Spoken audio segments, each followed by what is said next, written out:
Good evening बच्चों। चलो आज हम चैप्टर नंबर हमारा 14 जल, जिसको हम सुबह के समय रिकॉर्ड किए थे। अब हमारा चैप्टर नंबर 14 जो है 14 नहीं 15, जो चैप्टर नाम है वायु, हमारे आसपास की वायु। वायु हमारे आस पास की वायु।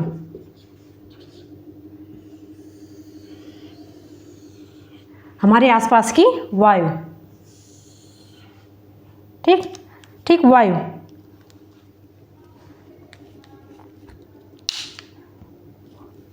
देखिए वायु क्या है।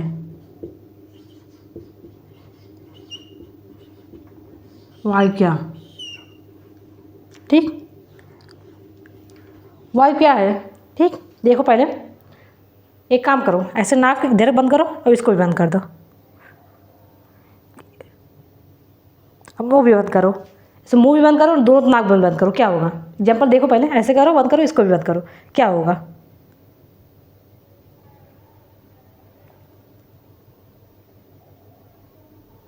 हमें घुटन महसूस हो रही है ना, क्यों हो रही है?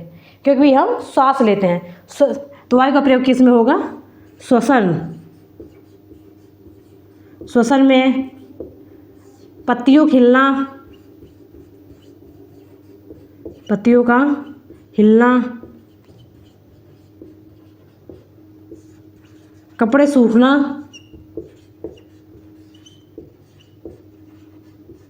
क्या हो गया? पतंग उड़ाना।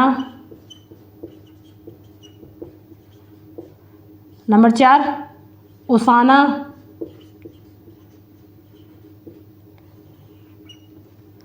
ओसाना किसे कहते हैं? चैप्टर नंबर 3 में हम देखे थे ना, 3 नहीं 4 था। पदार्थ का पृथक्करण। पृथक्करण में क्या था? जैसे उसमें कोई अनाज है, अनाज से उसमें भूसा निकालना है, उसको भूसा को निकालने में क्या करेंगे? ऐसे है, इसमें तसले में लेंगे, उसको हवा चलेगी, जिस तरफ हवा चल रही ऐसे ऐसे नहीं हिलाएंगे। हिलाएंगे तो क्या होगा? जो भारी वस्तु है सामने की ओर, जो भूसा है वो सब बाहर की ओर उड़ जाएगा। तो ओसाना। और क्या होगा सोचो। और फिरकी,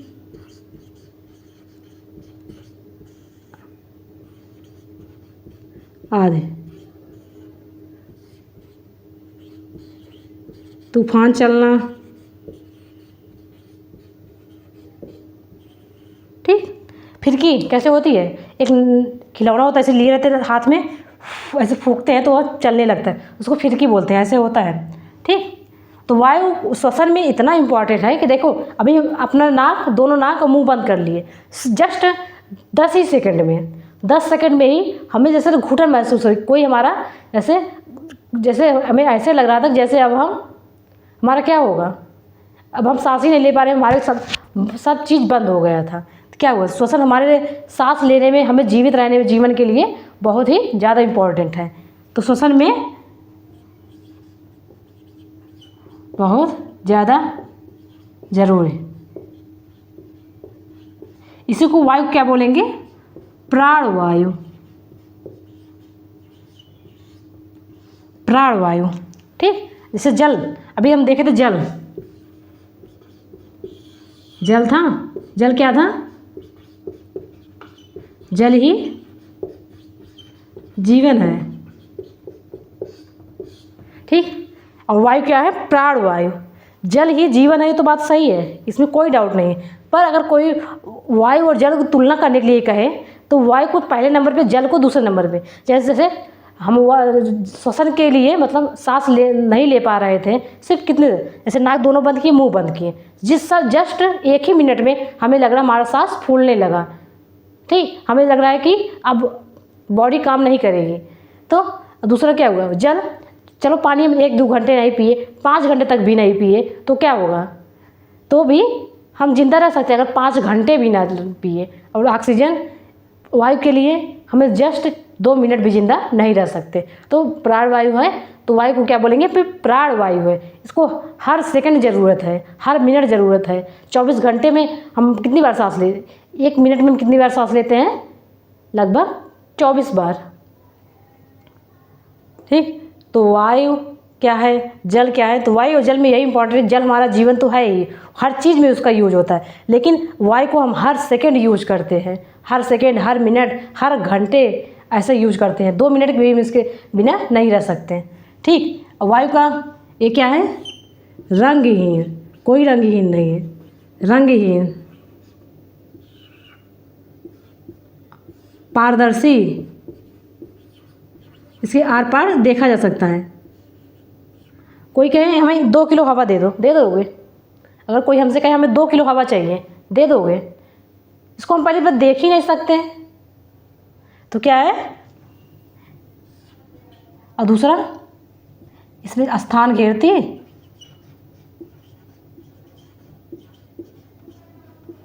घेरती, यस, स्थान घेरती है। अब से देखो क्यों,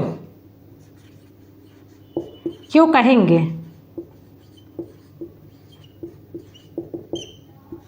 क्यों कहेंगे स्थान घेरती है। उदाहरण देखो,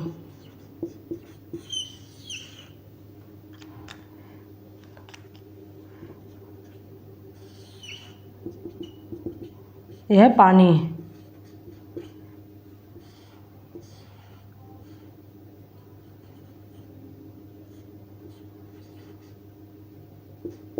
बोतल खाली, ठीक ठीक, पानी लिए, खाली बोतल लिए, खाली बोतल, उसमें पानी में डालो, पानी में डूबेगी? वो डूबती ही नहीं, बार बार ऊपर आएगी, बार बार ऊपर आएगी। क्यों? क्योंकि अगर उस बॉटल में हवा भरी हुई है, उस हवा के जब पानी में जाती है तो पानी के लिए बोतल में पानी को आने के लिए उसमें जगह ही नहीं रहती, तो क्या होगा, पानी बॉटल में क्या है, पानी में तैरेगी। ठीक, और नंबर दूसरा देखो, ये सीधे सीधे डुबोना है, सीधे सीधे डुबोना। और नंबर 2 पे ऐसे है,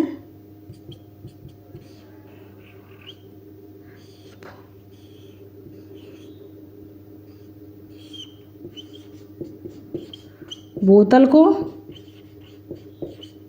तिरछे डुबोना,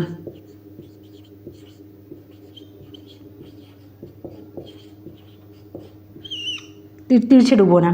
ठीक, बोतल को पहले सीधे डुबो रहे थे, वो डूब ही नहीं रही थी क्योंकि उसमें हवा भरी हुई है, पानी आने के लिए उसमें जगह नहीं है, इसलिए वह बार बार ऊपर की ओर आती तैरती रहती है। और अगर तिरछा, उसको तिरछा डुबोए।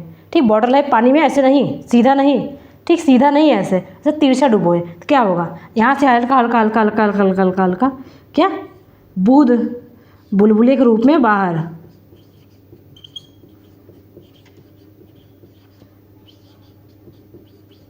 बुलबुले के रूप में बाहर क्यों आएगी?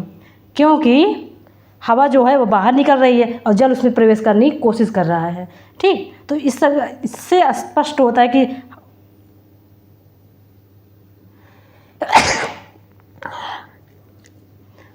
इससे स्पष्ट होता है कि वो हवा स्थान घेरती है, रंगहीन, पारदर्शी, वो स्थान घेरती। और क्या होगा, ऊंचाई पर जाने पर हवाएं कम पाई जाती, कम होती हैं, इसलिए पर्वतारोही ऑक्सीजन सिलेंडर,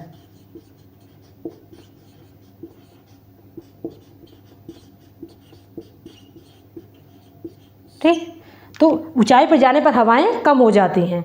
ठीक, स्थान घेरती समझ में आएगा ना, कि सीधे डालेंगे तो बॉटल डूबेगा नहीं, और तिरछा डालेंगे तो हवाएं बाहर निकलेंगी, पानी अंदर घुसेगा, तो हम बुलबुले के रूप में जो दिखाई देता है, बुलबुले के रूप में जो जैसे आवाज़ नहीं आती बुलबुले के रूप में, तो उसको क्या है, हवा वहाँ से बाहर निकल रहा है और जल अंदर जा रहा है, तो इससे स्पष्ट होता है कि हवाएं स्थान घेरती है। तो खाली बॉटल, तो कभी कभी कहे, कोई कहे एक खाली बॉटल है, उसको कहना कि खाली बॉटल नहीं है, इसमें हवाएं भरी हुई हैं।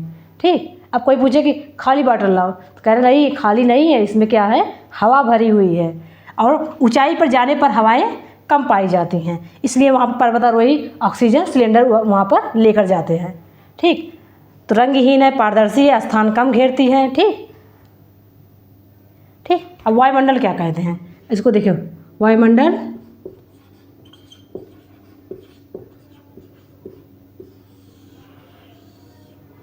वायुमंडल पृथ्वी के ऊपर वायु की पतली परत,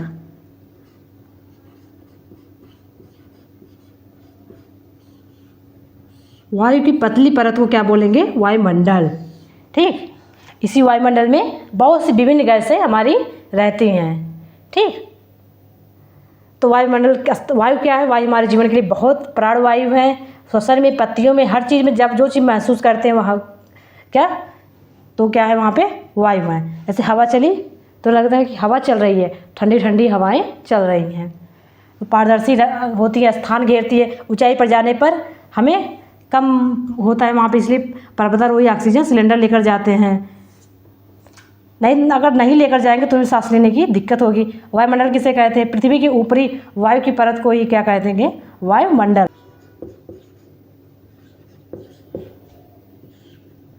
वात सूचक यंत्र,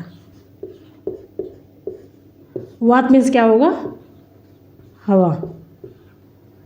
ठीक ठीक, वात सूचक यंत्र को रखें, जिस तरफ हवाएं चल रही हो उसी तरफ मुड़ जाएगा, इसलिए उसको बोलेंगे वात सूचक यंत्र। अगर हवाएं पूर्व की दिशा में हैं और यंत्र तो जैसे हवाएं चल रही हैं पूर्व की दिशा में हैं, चल रही हैं हवाएं पूर्व की से पश्चिम की ओर चल रहा है, तो वात सूचक यंत्र भी ये पूर्व से पश्चिम की ओर दिखाएगा। ठीक, चलो, वायु में पाई जाने वाली गैसें,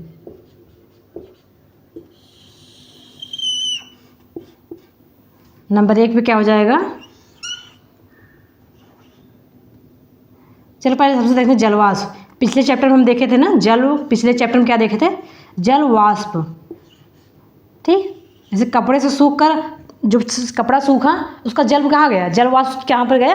वायुमंडल में। ठीक, वायु नहीं, वायुमंडल, वायुमंडल। ठीक, जल वाष्प। इसी जल वाष्प से क्या है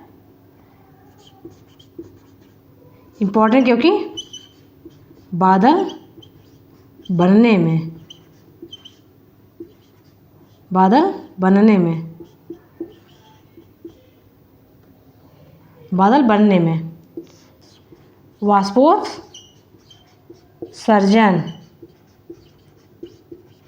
सर्जन से।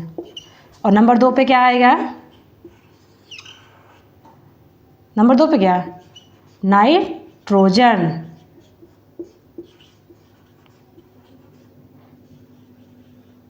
नाइट्रोजन। ठीक, इसका प्रयोग क्या होगा? आग बुझाने में। क्या किसमें? चिप्स के पैकेट। और कितना होता है? लगभग 71%। कितना होता है? लगभग 71%। तो नाइट्रोजन का काम क्या है? नाइट्रोजन।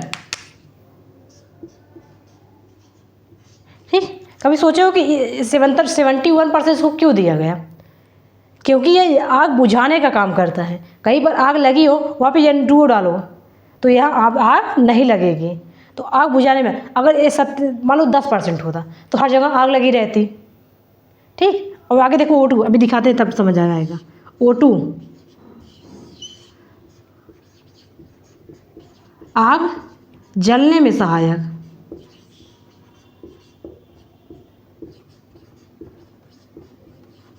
ठीक, तो आग जलने में सहायक कौन है? O2। तो आग बुझाने में N2। ठीक, ये कितना है? लगभग प्रेजेंट टाइम में लगभग मान लो 21%, मान लो 20 पॉइंट कुछ है, लगभग किस मान लो 20 पॉइंट लगभग 99 है लगभग आग जलने में सहायक। इसकी मात्रा कम, इसकी मात्रा ज़्यादा क्यों है? क्योंकि यह आग जलाने में सहायक का होता है। कहीं पर भी आग लगानी है तो ऑक्सीजन की ज़रूरत पड़ेगी। ठीक, इसका परीक्षण तुम खुद कर लेना। एक मोमबत्ती लेना, उसको रखना, मोमबत्ती जल रही है, उसी के ऊपर गिलास रख देना, क्या जलेगी? मोमबत्ती बुझ जाएगी, तुरंत बुझेगी। क्यों बुझेगी? क्योंकि वह मोमबत्ती जल रही थी, वायुमंडल में ऑक्सीजन था। फिर जब उसको गिलास उसके ऊपर रख दिए तो वहाँ पर ऑक्सीजन की कमी हो गई। जब ऑक्सीजन की कमी हो गई तो जलेगा क्यों? ठीक, तो मोमबत्ती के ऊपर तुरंत गिलास रखो, तुरंत बुझ जाएगी। क्योंकि वहाँ पे ऑक्सीजन नहीं है। और इसी का हम शोषण में यूज अब देखे थे ना, पौधे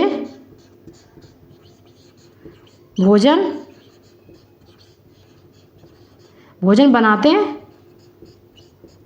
किससे?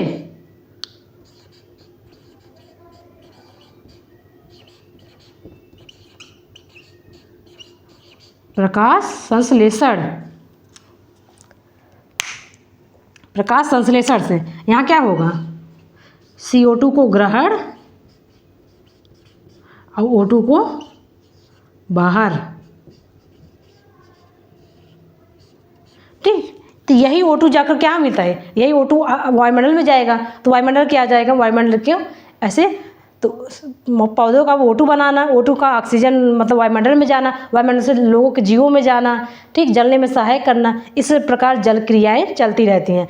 पौधे O2 बनाए, वायुमंडल में गए, वायुमंडल से जीव उसका ग्रहण करते हैं। ठीक, तो ऐसे प्रक्रियाएँ चलती रहती हैं, इसको बोलेंगे ऑक्सीजन।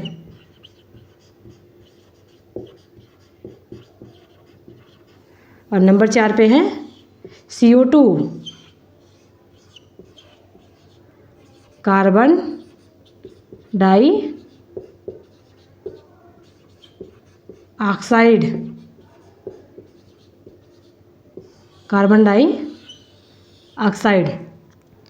ठीक, जितनी भी चीज़ें जलाओ, कुछ भी जलाओ, वहाँ पर क्या निकलता है? Carbon dioxide. ऐसे लकड़ी जलाने,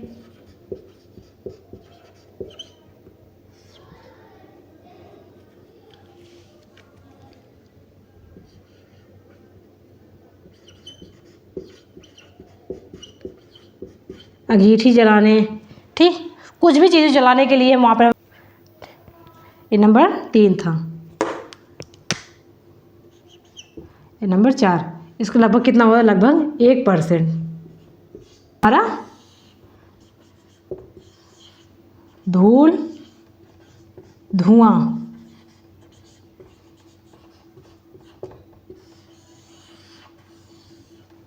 रेफ्लिको धूल धुआं,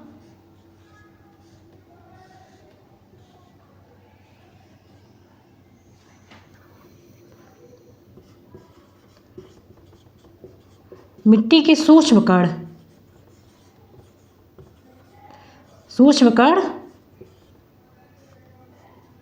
ठीक, मिट्टी के जो बहुत सूक्ष्म कण है उनको क्या बोलेंगे? धूल मिलता है लगभग। चिमनी नंबर 2,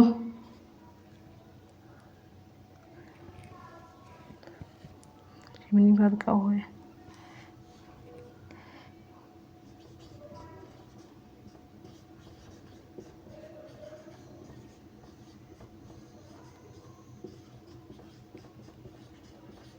ठीक, तो धूल धुआं कहाँ से प्राप्त होगा? मिट्टी के सूक्ष्म कण, ठीक, चिमनी, हानिकारक पदार्थ जलाने।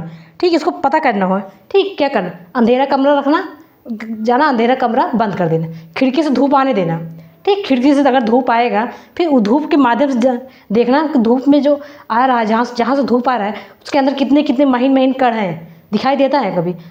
उसको क्या बोलेंगे? धूल या धुआं। ठीक, तो मिट्टी के कण, कार्बन डाई, O2, मतलब नाइट्रोजन, जलवाष्प, ये सब क्या है मिलाकर हमारे क्या मानते हैं? वायुमंडल। तो वायुमंडल में ये सब क्रियाएं हैं। ठीक, प्रदूषण जो फैलाते हैं, ये फैलाते हैं प्रदूषण इसी धूल धुआं से पड़ता है। प्रदूषण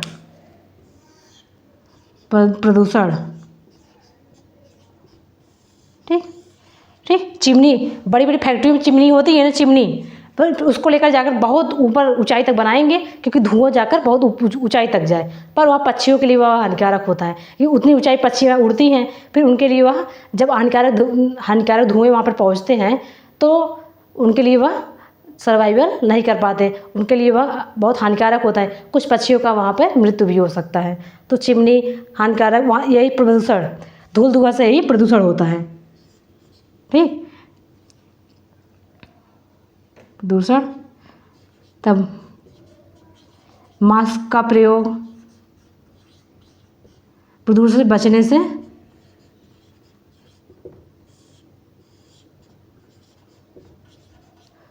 नाक द्वारा सांस।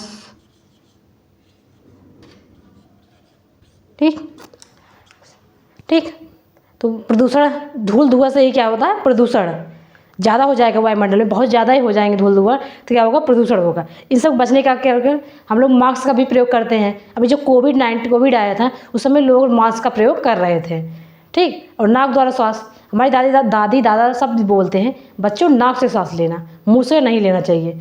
क्यों लेते हैं, कभी सोचा क्यों लेते हैं, कहते हैं, और क्यों कहते हैं नाक से ही सांस लेना, क्योंकि नाक देखते हैं, नाक नोज मीन्स नाक, उस नाक को, नाक के अंदर छोटे छोटे बाल होते हैं, रोए, जिसे रोए बोलते हैं। जब हम सांस लेते हैं तो धूल धुआं के जो कण हैं, सांस लेंगे तो हमारे अंदर वो बाल उसमें उसको वहाँ पे फंसा देगा, फिर स्वच्छ वायु हमारे श्वास नली में जाएगी। ठीक, इसीलिए कहा जाता है कि नाक हमें श्वास मतलब सांस हमेशा हमें नाक से लेना चाहिए, ताकि बाल के द्वारा उसको फिल्टर हो सके। ऐसे फिल्टर होते रहे, फिल्टर पानी प्रयोग करते हैं ना, फिल्टर का पानी, जब फिल्टर पानी होता है, फिल्टर होकर हमारे पास आता है तो हम पीते हैं, जो हमारे लिए फ़ायदेमंद होता है। इसलिए धूल धुआं से प्रदूषण होता है, और उससे बचने के लिए मास्क का प्रयोग, नाक द्वारा श्वास, ऑक्सीजन क्या है, नाइट्रोजन क्या है, जलवाष्प क्या है, वायुमंडल में क्या क्या पाया जाता है, वायुमंडल के उपयोग, वायु का उपयोग क्या है, ये सब हम अच्छे से जान गए हैं। ठीक है, यहीं पर देखते हैं, यहाँ देखते हैं O2 का महत्व।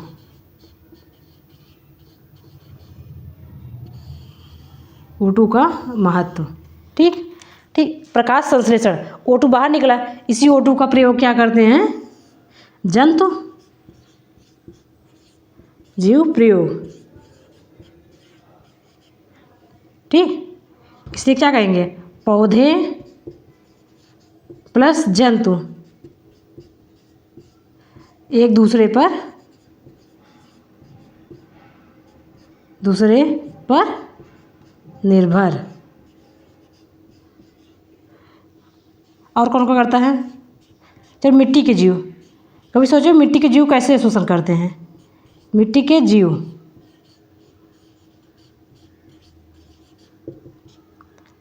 केचुआ, पहले देखो केचुआ, केचुआ की देखे हो, केचुआ मिट्टी में बहुत ज़्यादा बिल बनाकर, बहुत ज़्यादा बिल बनाकर,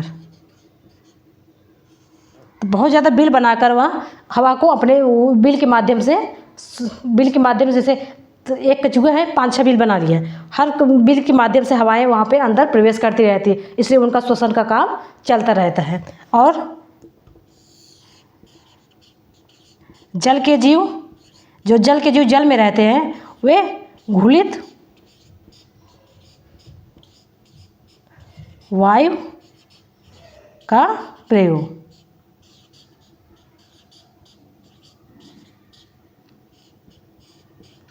ठीक, तो उस O2 का क्या क्या प्रयोग है, श्वसन में प्रयोग हुआ है। मिट्टी के जीव केचुए द्वारा बिल, मिट्टी में वायु होता है, उसी वायु से पौधों का निर्माण होता है। जल के जीव घुलित O2 के रूप में प्रयोग करते हैं। तो हमारे जीवन में ऑक्सीजन बहुत ज़्यादा इम्पॉर्टेंट है। ठीक, ऑक्सीजन नहीं होगा तो जीव नहीं होंगे। ठीक, तो ऑक्सीजन, नाइट्रोजन सब बारे में बहुत अच्छे से जाने।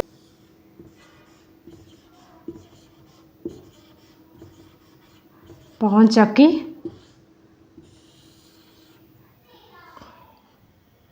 पवन चक्की का प्रयोग।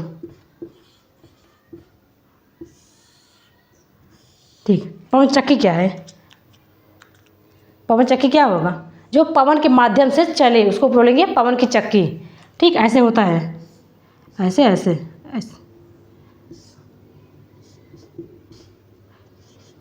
यहाँ ऐसे बड़े बड़े पंखे ऐसे लगे रहते हैं।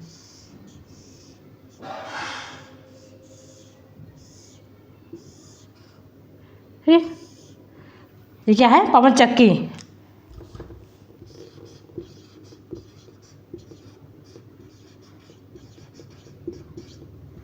क्या है? पवन चक्की। ठीक, पवन चक्की, हवा चली, ऐसे ऐसे चलने स्टार्ट हुए। हवा चलने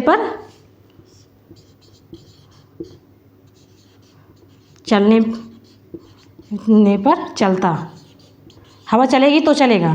ठीक, जब ये चलेगा ऐसे ऐसे चलेगा, फिर इसको क्या करेंगे? इसका एक बैटरी से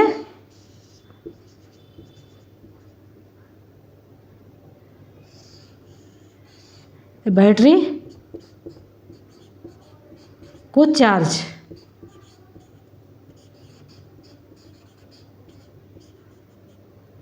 बैटरी को चार्ज, इसी के माध्यम से ट्यूबवेल चलाते हैं।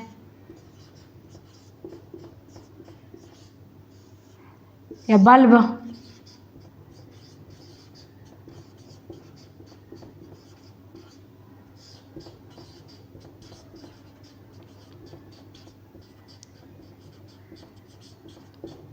ठीक ठीक, ऊंचाई मतलब बहुत ऊंचे स्थानों पर जाके देखो जहाँ पर बिजली का व्यवस्था नहीं है। ठीक, जहाँ पर लाइट अच्छा आसानी से पहुँच नहीं सकता, वहाँ पर पवन चक्कियों का प्रयोग करके ही बिजली बनाई जाती है। बड़े बड़े पवन चक्की ऐसे लगाकर दिखाई देते हैं। अब महाराष्ट्र में, एक बार मैं महाराष्ट्र में घूमने गई थी, वहाँ पर मैं देखी थी, महाराष्ट्र में बड़े बड़े चक्कियाँ थी, चक्कियों को चलाते थे। वहाँ पर जो चक्की चली ऐसे टरबाइन था, इसमें टरबाइन चलेगा, इसी टरबाइन के माध्यम से बिजली का निर्माण होगा। बिजली को बैटरी में उसको स्टोर कर लेंगे। उसको स्टोर करने के बाद इसके बल्ब जलाएंगे, बिजली बन जाएगा। बिजली से और भी पंखा चलाएंगे। ट्यूबवेल, पंखे को डायरेक्ट हम ट्यूबवेल से भी जोड़ देंगे, वहाँ पर ट्यूबवेल चलेगा, पानी देगा, सिंचाई भी हो जाएगी, कृषि भी आसानी से हो। ठीक, तो चलो वाई का प्रयोग, इस वाई का प्रयोग करेंगे। ग्लाइडर, पैरासूट में देखे नहीं हो, लोग पहाड़ों पर पैरासूट घूमने के लिए जाते हैं ना, पैरासूट, बड़ा बड़ा पैरासूट में गुब्बारे की तरह होएगा, उसको उस पर बैठेंगे, उसको छोड़ देंगे, अपना वह जिस तरफ हवा चल रहेगा उसी दिशा में उड़ता रहेगा। पैरासूट, पक्षी का उड़ना,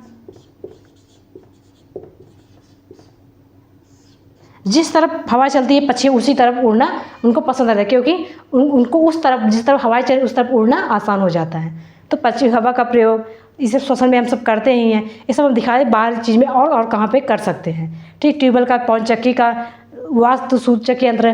तो वायु हमारे जीवन के लिए अत्यंत उपयोगी।